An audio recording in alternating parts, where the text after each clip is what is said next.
अमरावतीत बनावट साबण निरमा कारखान्यावर छापा. 71,20,250 रुपयांचा मुद्देमाल जप्त.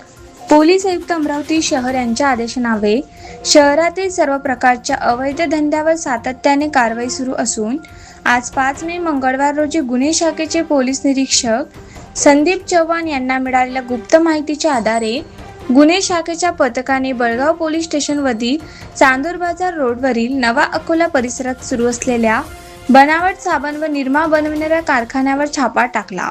या कारवाईत जप्त करण्यात आलेल्या मुद्देमाल सर्फ एक्सेल पावडर 244 पोते 5,86,800 रुपये, व्हील पावडर 338 पोते 4,21,950 रुपये, व्हील साबण 400 बॉक्स 3,40,000, फेना पावडर 15 पोते 30,000, सर्फ एक्सेल पावडर कच्चा माल 30 पोते 35,500 रुपये, व्हील पावडर कच्चा माल 90 पोते 1,12,500 रुपये, निरमा पावडर पॅकिंग मशीन 5 नग 15 लाख, साबण पॅकिंग मशीन 1 नग 4 लाख, इलेक्ट्रिक वजन काटा 4 नग 8,000, विविध साबण व निरमाचे लेबल पॅकेट 10 नग 50,000 रुपये, सतीनगर येथील गोडाऊनमधील कच्चा माल रुपये 36,37,500 रुपये असे एकूण मुद्देमाल 71,20,250 रुपयाचे जप्त करण्यात आलेले आहे.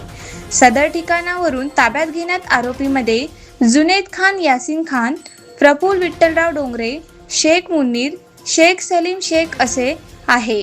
या आरोपीकडे सदर कारखाना चालवण्यासाठी कोणताही अधिकृत परवाना नसल्याचे निष्पन्न झाले आहे.